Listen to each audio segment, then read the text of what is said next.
नमस्कार दोस्तों।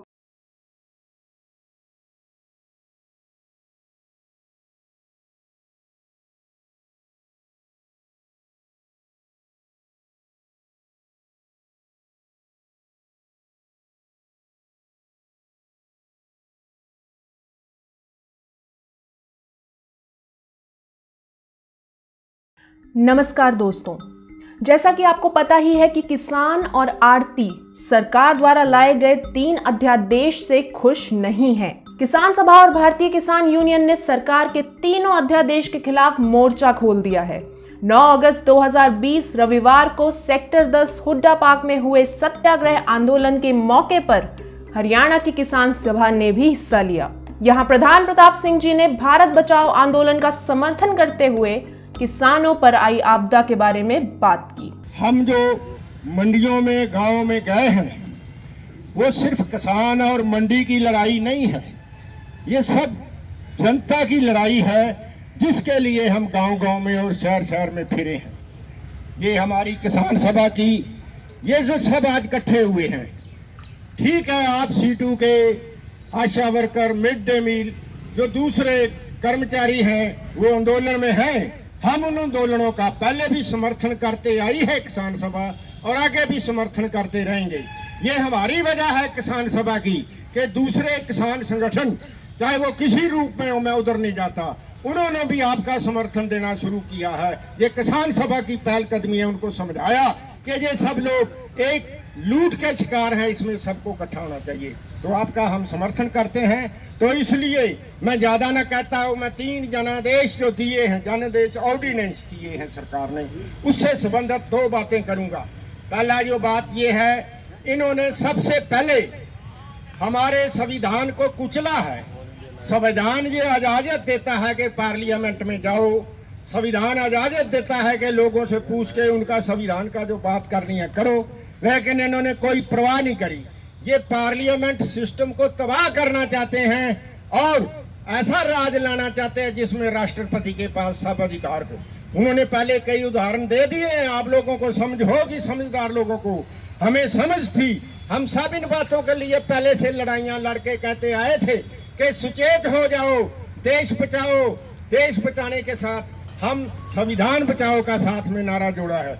इन्होंने, मैं उधर नहीं जाता, कोई धारा तोड़ दी, कोई अच्छी ले आए, कोई फलाना ले आए, सब संविधान की तजियां उड़ा के पार्लियामेंट को एक साइड में करके लोगों के दिमाग में ये बिठा रहे हैं कि पार्लियामेंट कोई वजनदार नहीं है, पार्लियामेंट नहीं हम रहने देंगे।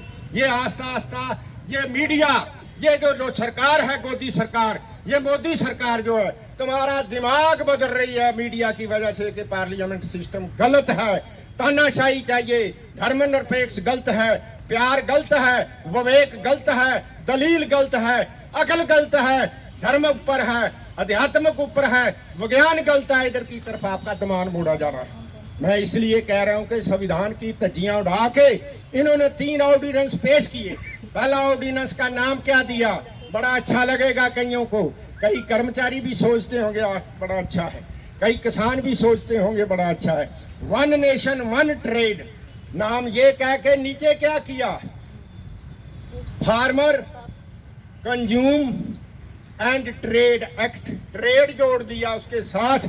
और उसकी ये शर्त है कि कोई सरकारी खरीद नहीं करेंगे।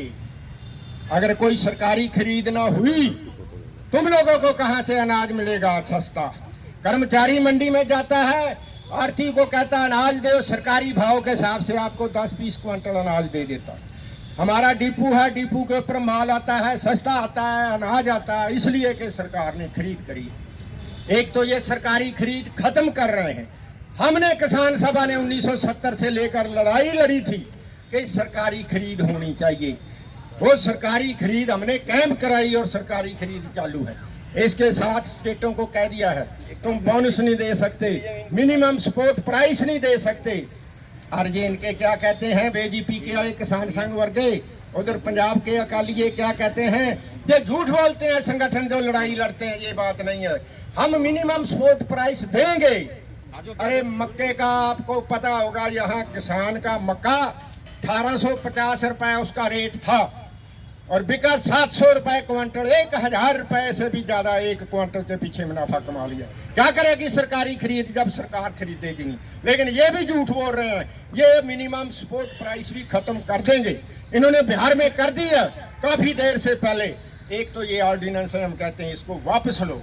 और इसके साथ क्या है, जो बड़ा पूंजीपति अदानी अंबानी बाजार में आएगा वो खरीदेगा, उसकी लिमिट नहीं है, उसकी हद नहीं है कितने क्विंटल खरीदे।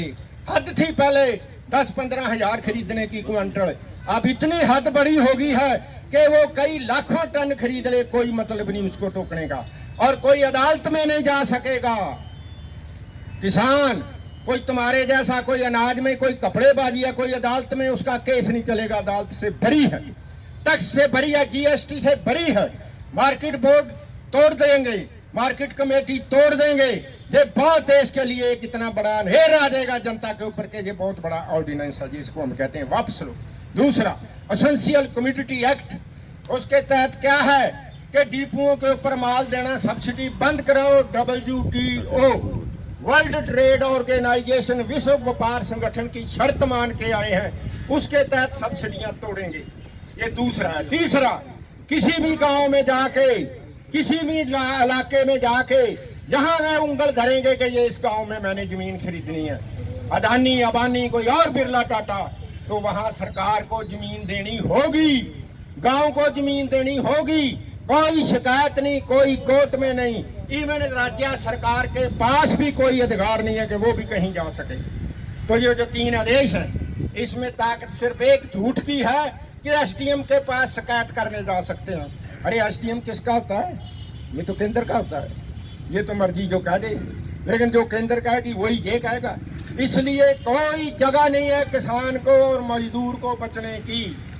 हम इसलिए ये पहल करी है, आज की जो ये संगठनों की पहल है, हम इनकी कदर करते हैं। पहले भी इकट्ठे होकर लड़ते थे, लेकिन इस बार हिंदुस्तान में 200 से ज्यादा किसान संगठन इकट्ठे किए।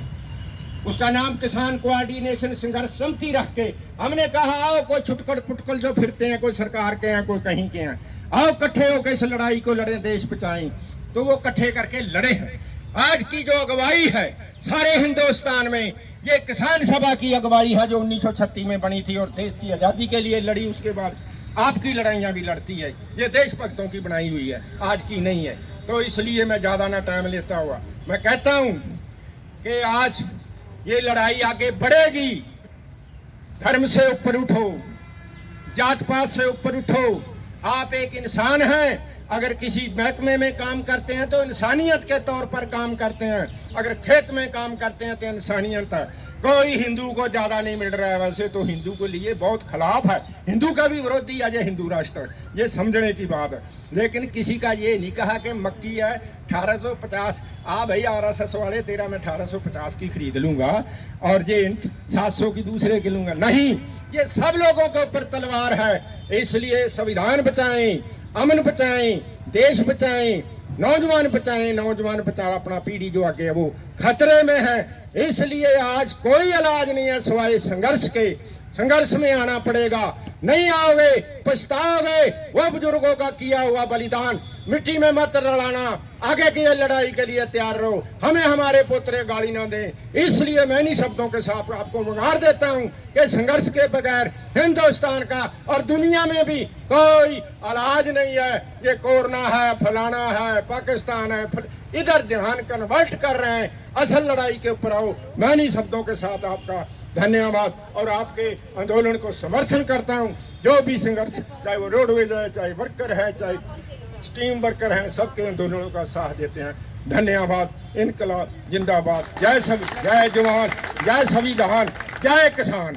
किसान सभा ने इसे जनता की लड़ाई कहते हुए कहा कि वो संविधान की रक्षा करने के लिए इस लड़ाई में भाग लेंगे। एक बात साफ है कि किसान और आड़ती सरकार द्वारा पेश किए गए 3 ऑर्डिनेंस के खिलाफ एकजुट होकर लड़ने को तैयार हैं। इसी के लिए किसान यूनियन ने इस बार 15 अगस्त को काला दिवस मनाने का ऐलान कर दिया है।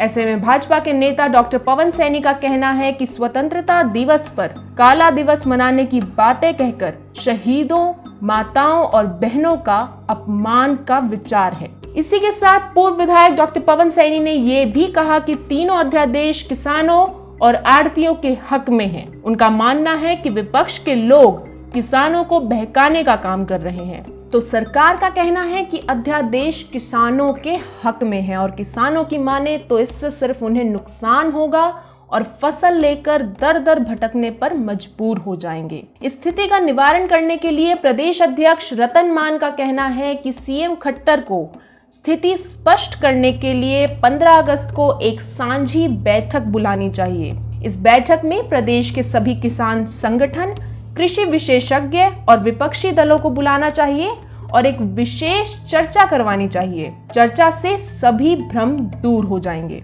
देखिए, चर्चा करने की जरूरत तो है क्योंकि दाल में कुछ तो काला है जो किसानों को इतना खटक रहा है। आने वाले समय में देखेंगे कि सरकार किसानों की मांगों पर ध्यान देगी या नहीं। जानने के लिए देखते रहिए हरियाणा मीडिया न्यूज। हम यूं ही आपसे जुड़ी खबरें आप तक पहुंचाते रहेंगे। धन्यवाद।